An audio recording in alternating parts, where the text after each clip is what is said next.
Hello, everybody. Tokyo Jew here this evening, and I've been playing a lot of old Zelda games lately on the Nintendo Switch Online. And as I was going through all the old games here, let's just switch over here.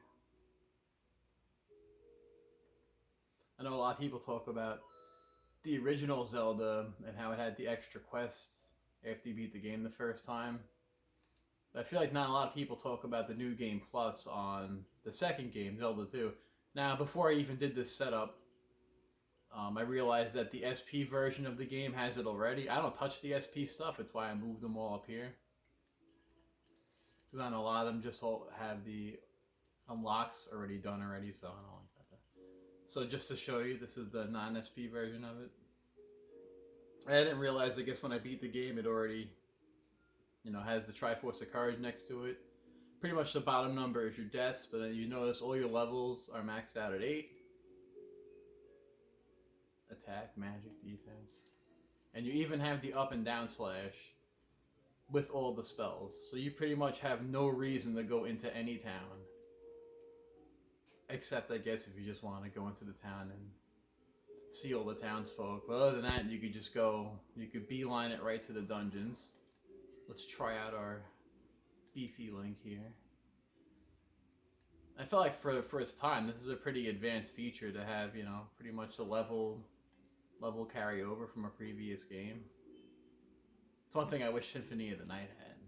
Symphony of the Night had New Game Plus, it would be even more perfect than it already is. So yeah, this Link hits like a truck. All stats are at level 8. But notice the only things that are really missing are just the magic and life upgrades, which you can get. Those are still in the same spots, I believe. So really, like, what's the point of unlocking this Link if you don't take him for a test drive? So again, because of this setup, you don't even have to go to the towns, but the first heart container is actually down here. Just gotta go through this gauntlet of bubbles here. Now you do want to be careful because you time a jump wrong, like right there, a bubble will knock you right in the cliff. Just want to get that center area.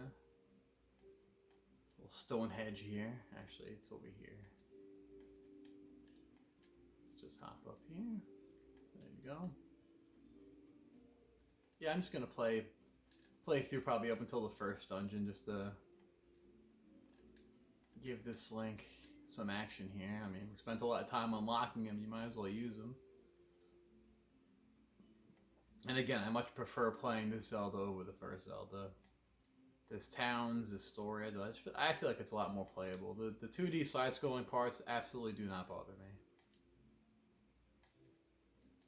See? That's what I'm talking about right there with the bubbles. But people have to also understand too. I know this is considered the black sheep of the family, but this is only the second game, so there was no established formula for the most part. Which is also why Castlevania 2 is kind of the oddball as well, with its open world design. All these sequels to these brand new franchises were just trying new things. They didn't want to be stale. So I feel like this game gets a bad rap here for no reason. Yeah, we're going into the first. Usually these statues, if you hit them, this one doesn't have one, it looks like. Sometimes they do have magic vials to replenish your magic. Oh, one thing I will say that annoys me about this game is the lack of the maps in the dungeons. You kind of have to keep track of where you're going. I mean, the first couple of dungeons aren't too bad. They kind of have a simple layout, but the later dungeons, it could be a problem. So I'm pretty sure I go this way first, because I think there's a key. Get out of here, you stupid skill. Get that one hit. Nothing really stands a chance against you. Yep, there it is. Pretty much take out things in one hit.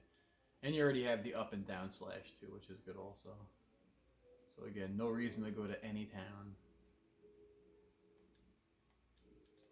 Ooh. Yeah, he barely did anything to me.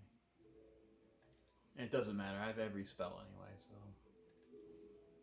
even if I do get hurt, I could always replenish the health, but yeah, everything. I mean, these guys went down in one hit anyway. The skeleton is a big deal. I think there's a dark nut in here. Get out of here. That we could test this out on. Yeah, they're hitting me, but it's really not doing much damage. Oh, and I recently found out you could actually kill these things if you dump enough damage into them. Well, now that was actually pretty quick because my attack is 8, so. But at like 1 or 2, you just have to hit it like 50 times, but it will die. Which again was surprising to me because I just thought they were invincible. Let's head this way. Again, that's the one annoying thing. There's just no map. So you just kind of have to keep track of where you're going. But same setup. Every dungeon has a treasure in it that you have to get. I remember there was a rumor with this game that said if you beat the dungeon before getting the treasure, you can't go back and get the treasure, which actually isn't true. If you do forget the treasure, the dungeon just doesn't become stone. Normally when you beat the dungeon, it turns into stone, but if you don't get the treasure, it just won't turn to stone, which will allow you to go back and get the treasure. After you get the treasure and leave the dungeon, it'll turn to stone. Which I remember first hearing that rumor. It really didn't make any sense because that's like a really big oversight that could, soft lock the game. See, that's why you always want to hit those statues because there's always going to be usually life in them. Well, not life, the red magic jar, which replenishes all your magic. Also, too, if I get another one, I could show you while it's not so much with the blue one, but the red one will replenish all your magic, and while it's filling up, you can kind of.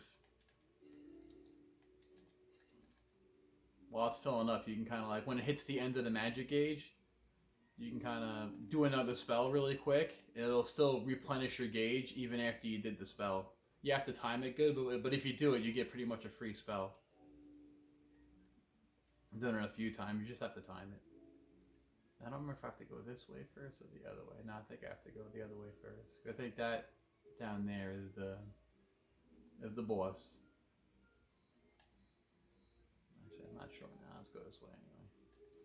Because again, I believe the first item you get's the candle, which will light up the caves. Yeah, so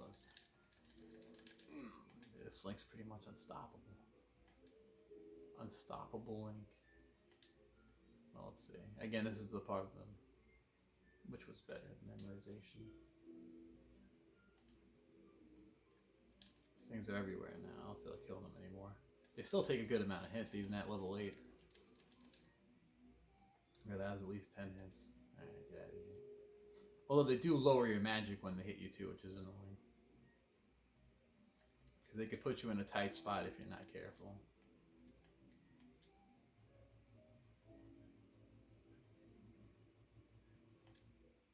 There we go, I get that. Even though I don't need any experience. I think even if you hit 9,000, I think it just rolls over. You don't really get anything from it. See, it's alright, so watch this. Ready? I'm going to hit it, it's going to fill up, and then as soon as it gets almost to the end, I'm going to do life. See? And it filled up a little more.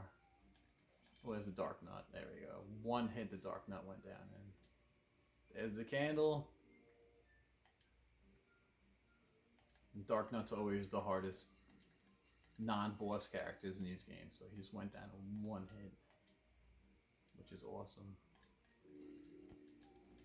Let's see what that boss is like. But again, you play the game, work towards getting this character. You should definitely use him. And why not? Let's get the jar.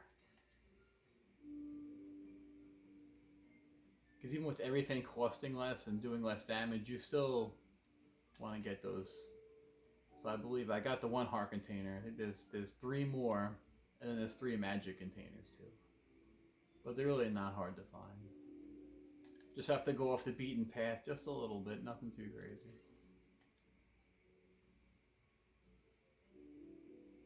And a lot of these dungeons, if you don't memorize it, you just have to. I would just get a guide. But like I said, the first couple of dungeons have a very simple layout. It's like if you don't go right, go left. And if I went this way first, I would just get blocked off by a door with a key, so it wouldn't have been a big deal. Or I would have encountered the boss, in which case, if I did, I would just go back for the candle. These guys are getting annoying with these. these damn. Get out of here.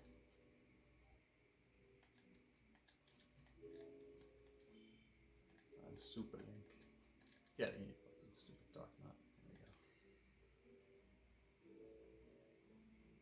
Yeah, it should be the boss right here. Let's actually go ahead and put on our shield magic. There we go. Look at that. Boom. One hit. Look at that. Like 6 bars. Bam. I'm just being lazy. Get out of here.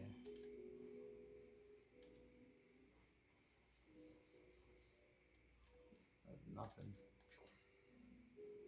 Maybe this will get more people to play the game. Again, you have that SP version that already unlocks everything.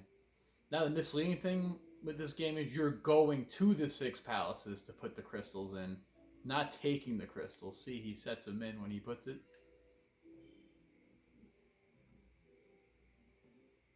And then after each one, you do automatically level up, but I don't think at this point it does anything. But let's see. I don't remember. Let's take a look at it. I really don't remember. I could pick, but yeah, it doesn't matter. It just maxes out. But I do believe also if you were low on health, it would fill up your health. And see, there you go. Now it's blocked out. You can't go back to it.